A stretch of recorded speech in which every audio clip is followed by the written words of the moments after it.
Hello, everybody, and welcome to the third edition of Jake's Take with Jacob Elyachar podcast. I'm your host, Jacob Elyachar, and I am the chief content producer and writer of jakestake.com.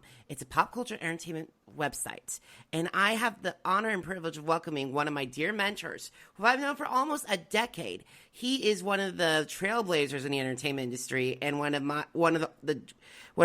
my generation's greatest voices. Please help me welcome Josh Skinner. Thank you so much, Jacob. I just got chills. That's the nicest thing anyone has said to me in a long time, so thank you. Well, we've known each other for almost a decade. I know, which is impossible because I feel like I'm only 25. I feel like we're both in our we're both near our 20s at this point. Yeah. Wait, are you in your 30s? I entered September 3rd, 1988.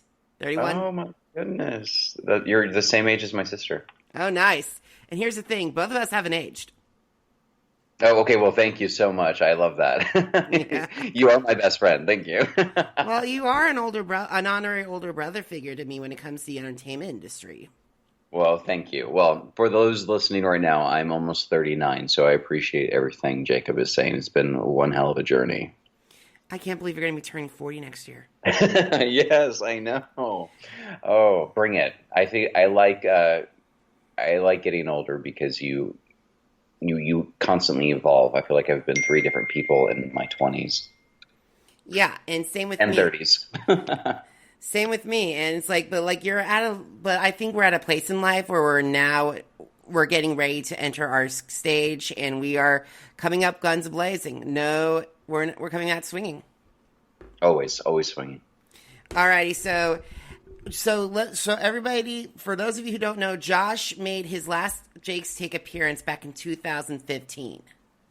Wow, that's too long ago. So it has been 4 years. And so how have you grown as an entrepreneur in the entertainment industry? Well, just to kind of piggyback what I was just saying is that I believe, for me personally, we constantly evolve and we need to be open to that evolution. When we started our journey together, Jacob, about 10 years ago, I think my focus was obviously interviewing people, but my goal at that time was to be on a television show again. I mean, I've had 2 to 3 shows already canceled. And I think as I evolved since 2015, I realized that true success for me is actually not what happens to my bank account, but it's my surroundings. So currently, I want to work with people that I trust, that are loyal, that who share the same vision as me. I think before I was just concerned about getting something on the air or moving my own fame. Not saying that it was a selfish thing. It was just, I think you're trained saying that these are the steps and this is what your end goal should be.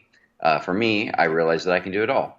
And sometimes it's more rewarding to be on the production side versus being the host or the actor. I still occasionally jump into little scenes in movies here and there. I did a quick little thing in the last Godzilla movie in Atlanta, but for me, I really have enjoyed those opportunities more just because I found passion in becoming more of a television producer. So to answer your question in a nutshell, I think how I've evolved is realizing I don't have to be the center of anything, and I don't need to have success with my face on it. You can actually still make a difference, still make a great living doing the production side of things as well. So I'm a television producer. I'm a podcast host. I have a podcast deal. I am currently producing 3 podcasts, hosting 2 of them, and we just sold a 4th one, so that will air in 2020. Wow, you are busy, my friend. You are busy. And speaking of podcasts, I think a lot of my readers would know you from the Jonah and the Whale. And it is entering its sophomore season, and can you please describe to my audience who haven't had the opportunity to listen to it, what is Jonah and the Whale, and can you give the origin story to it? Oh, from the Bible? Okay. So, quick backstory. My father is a famous minister. I grew up in Hawaii. I have a minor in biblical studies. I went to a university called Biola University. So Christianity and Christian faith and the stories of the Bible are ingrained in me. And as I've gone through my own evolution in my 20s and 30s and almost my early 40s, I had to figure out what faith meant to me and what my relationship was with God or Jesus or the universe or whatever your listeners may believe. And for me, I realized that my faith had to evolve. And, my faith is not the faith of my college or my family or whatever. It's my own personal relationship with what I call God.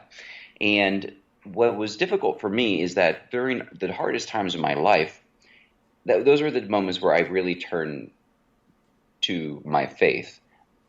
But often it wasn't enough for me.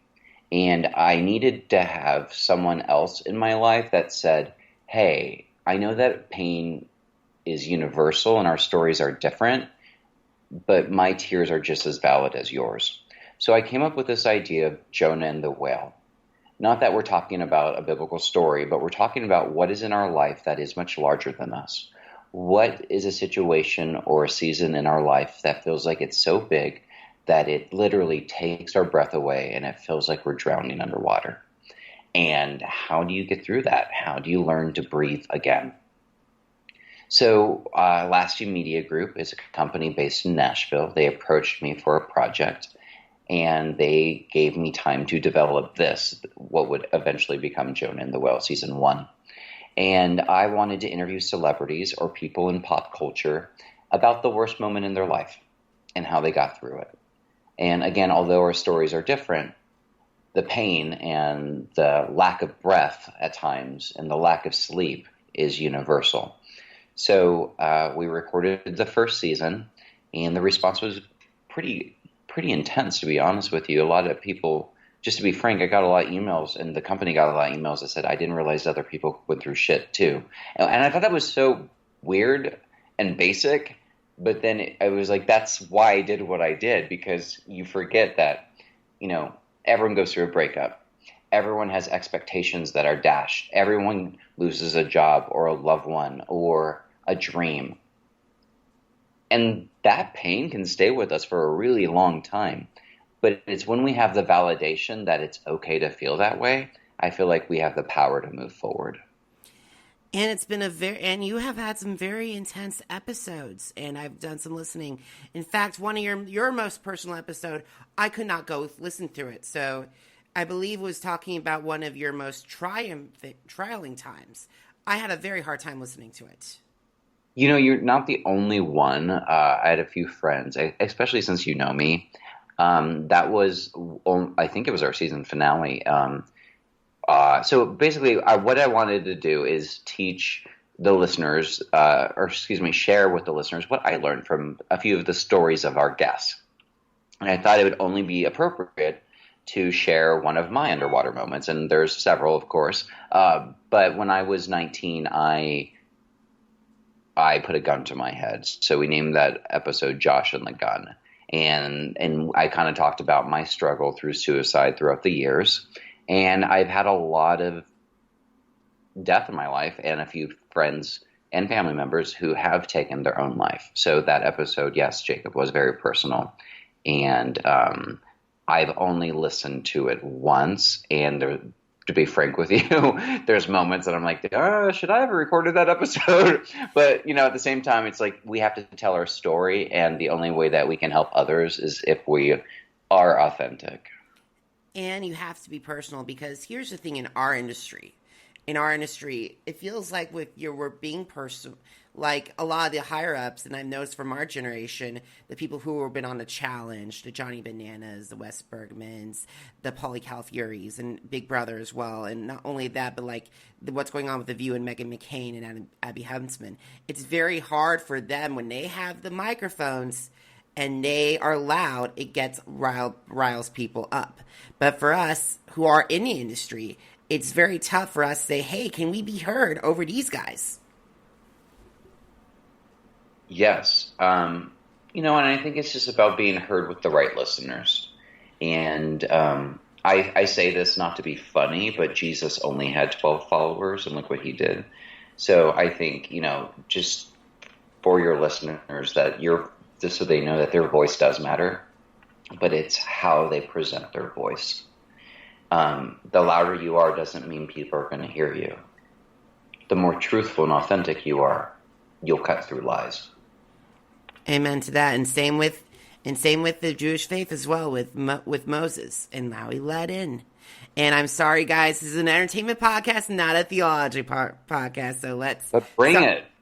All righty. So let's get started, because you have some ideal guests for your sophomore season. Like, let's talk about your sophomore season first, and then we'll get to your ideal guests later. Okay. So, what can my readers expect from this season? Okay, so season 2 is completely different. I took a year off. I took a year off. I don't know what to tell you. So I was able to plan season 2 and 3 accordingly to what I wanted, and we're changing the music. We're changing everything. When season 2 drops, it'll be like a whole brand new show. We're diving straight into the underwater moments in season 2. So I have more famous guests. I have guests who have incredible stories of endurance, and they have quite the following. So that's the thing that's a little different, is that, although every guest is important, I would say that the guests on season 2 have more of a following than season 1. Not that saying that they're more important than the others, just because now the show kind of has a reputation. Am I allowed? Do you want me to tell you who's on season 2? Like, I can. I've already recorded. Please spoil it for us. Please spoil it for us. Okay, this is a Jake Takes exclusive. On season 2, we have Rebecca Zamalo, who has 26 million followers on all social media platforms. Her underwater moment is a medical issue that she actually filmed a documentary about. So although she's known for all these YouTube subscribers and just this famous positive girl, we're actually going to go into her health and what almost killed her. And that actually started her whole YouTube following, because she literally couldn't be an actress anymore. So that's kind of an interesting story, and I love it. We have Glozell Green with an exclusive. She's going to be talking about her personal life and where she's at. It's going to be shocking for a lot of people. On a side note, I have a new project with Glozell, so I will be producing a brand new podcast for her. So I am happy that you and Glozell are back together. For those of you who do not know this, but Glozell and Josh have been very integral in each other's lives for the past couple of years, and I've noted, and I'm so glad, and they have natural chemistry together. So it's great to see that both of you are working together again. Yeah, I'll be behind the scenes on that, so I'll be executive producing that. I can't tell you the guests on that one because they're huge celebrities, and we haven't done the press release yet, but I'm really excited for that. We'll get a Jake's Takes exclusive later. Tomorrow I'm going to the Too Faced makeup headquarters in Irvine, California, to interview Jared Blandino, who was the owner of Too Faced. Backstory, he created basically this makeup in his house, and then many years later sold it for $1.6 billion. Whoa. So excited to hear about his journey and his journey of faith and being a gay man and just really trying to make the world a better place. I have Candy Johnson from Glam Masters on Lifetime and YouTube celebrity. Jeff Andrews is great. He's like the #1 interior designer, has a brand new book. He designed homes for Kylie and Chloe and Chris, Michael C. Hall, America Ferrera, and Kaylee Cuoco from Big Bang Theory. So she actually wrote the intro to his book. So we're going to be talking about design and his underwater moment. He was actually a very famous choreographer. He gave Carrie Ann Nava her first job, and Robin Anton from the Pussycat Dolls, and then at the age of 29, gave all that up with no training and became an interior designer, and now he's in the Hall of Fame. Wow. So those are some really good, fascinating stories. I cannot wait for season 2 to drop. And do you have the air date for season 2? Early 2020. Alrighty, guys. So keep an eye on that, because I think Jonah Whale is going to be one podcast you got to listen to. Yeah, especially, it's shorter this season too, so I want to create something that's really inspirational, like on your drive to work. So for me, when I'm driving to work or I'm driving somewhere, that's when I get lost in my head. that's when I'm like, crap, what's happening? You know, how much money do I have? Or, you know, am I thinking of